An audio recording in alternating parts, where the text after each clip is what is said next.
I got a couple of charts tonight and want to show them to you because I think it's important that we understand where our tax dollars go in Washington and the direction that we're headed so that we know how we can lead the discussion to our friends and to our neighbors, because that is how we're going to be successful. You know, looking back throughout the generations of America, and you look at the generation during the World War II, or I'm sorry, the Revolutionary War. You look at the Civil War era. You look at the World War II era, and knowing how, which one that I'm more familiar with my grandparents, and seeing how they lived their lives in very tough circumstances. We have faced tough challenges in every generation, but this generation has a challenge that's a little bit different. It's an enemy from within more than it is an enemy from without. It is a challenge where we have massive amounts of debt, over $14 trillion of debt that we have right now, with a budget that is out of balance by $1.5 trillion. Now, I've watched Jeff Espick a lot down at the State House, and I've appreciated his leadership. And every time he came to the caucus and said, we're close, but we're not quite there, he'd always come back, and he would continue to fight to get a balanced budget, because to me, that was crucial in how we spend our money and spend the taxpayers' money. So I'd like to show you, first of all, a chart that just shows what the federal budget looks like. We spent roughly $3.5 trillion. But this last year, we only took in about $2 trillion. So if you can imagine, if you're spending roughly $3,500 a month, but you're only taking in about $2,000 a month, you're headed for a recipe for major disaster. And this chart here shows you, this is what the budget looks like, and this is where we spend our money.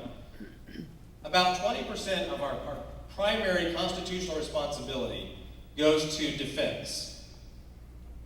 20%. Our number one responsibility according to the Constitution, 20%. Then we have all of this other non-defense discretionary spending. Let me move this up here a little bit so others can see.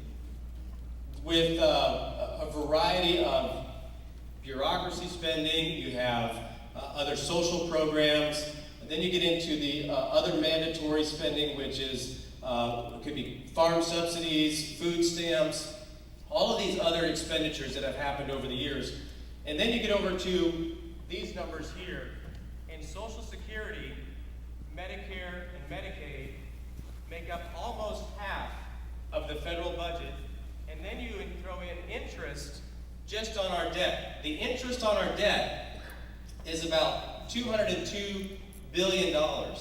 And that's at low interest rates. That is a number that could grow faster than any other number on here if interest rates start to go up. So this gives you a perspective of what we're spending now, and we're already out of balance, $1.5 trillion. Next chart shows the direction that we are headed in if we don't change anything. This is a chart. Thank you, Justin. This is a chart that shows our debt as a share of the economy, of our gross domestic product. You can see down here where World War II, we went up.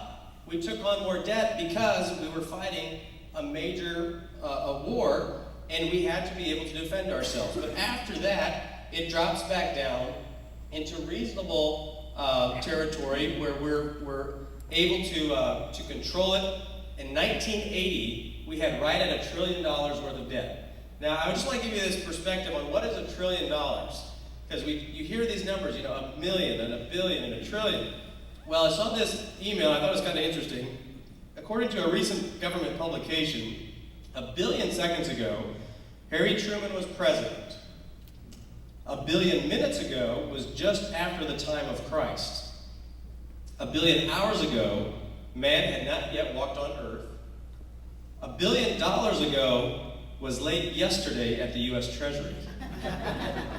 And I also saw another statistic that showed if you counted out 1 million in seconds, it would take you just over 12 days worth of seconds to get to 1 million.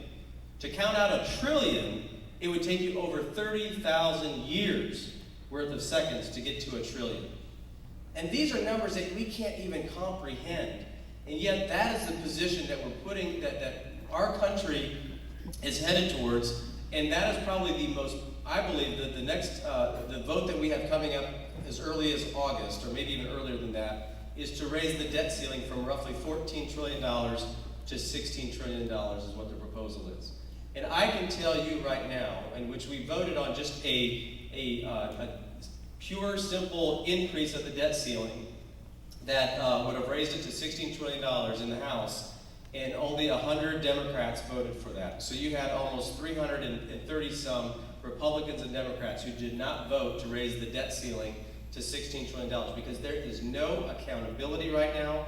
There is no responsibility in Washington, D.C. And you know, I don't like to always be a partisan and always blaming the Democrats, because Republicans did a pretty good job spending too.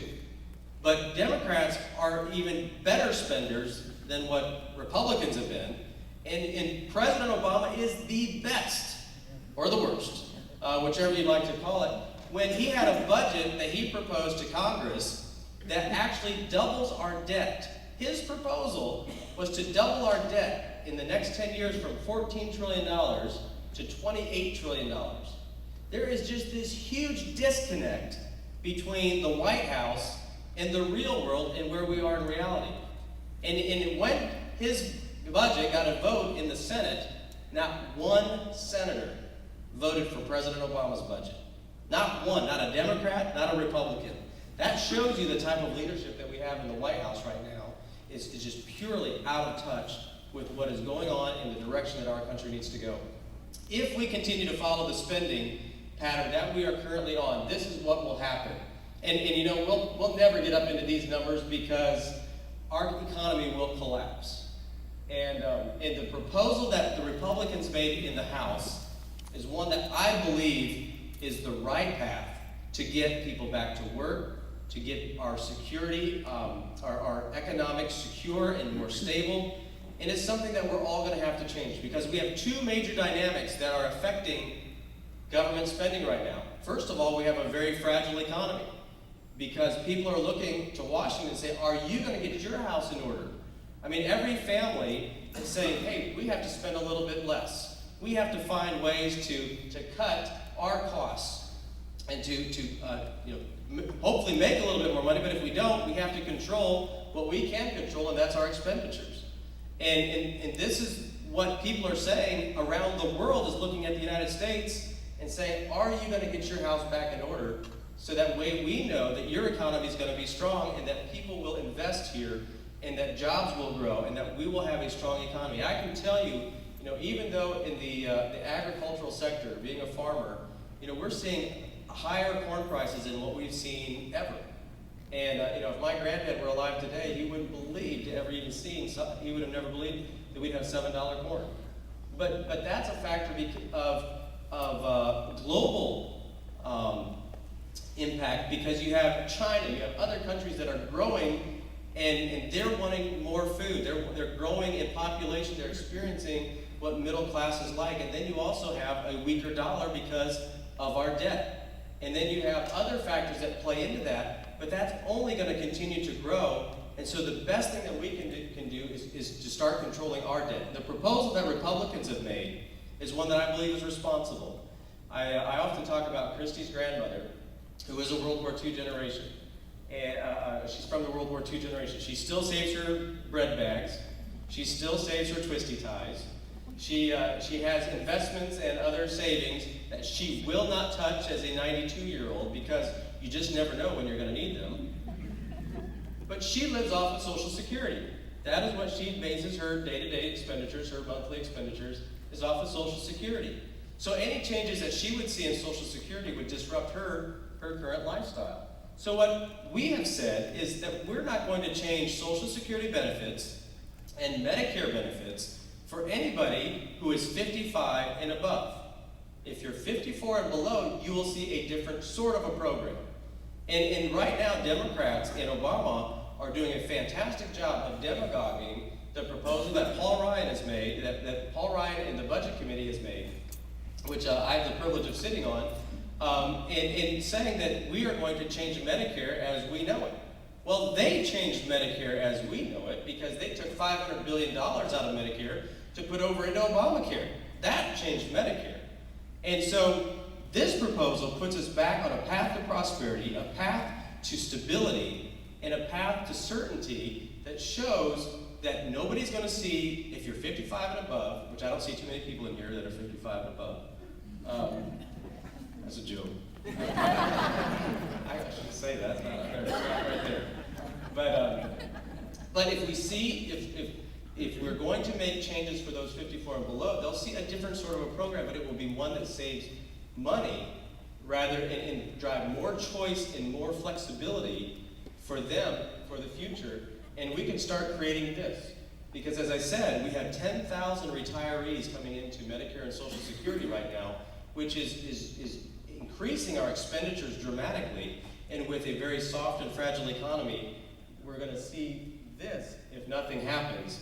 But if we change it to where we go to a premium support system, and there's a lot of other details I'd be glad to talk about afterwards, but we can change the direction of our debt. And that is one thing that I continually hear about here at home, and one that I'm proud to go to Washington and say, you know what, people back home, they all know that we may have to sacrifice, but we want to make sure that our economy is strong for our kids and for our grandkids, and that we don't hand off more debt to our children and grandchildren, as long as it's fair and it's across the board in the treatment of everybody, because we cannot count on Washington to do the right thing every time. But this proposal, I believe, by Republicans, is heading in the right direction to where we pay off our debt by 2050. We balance our budget, and that is the only responsible thing to do.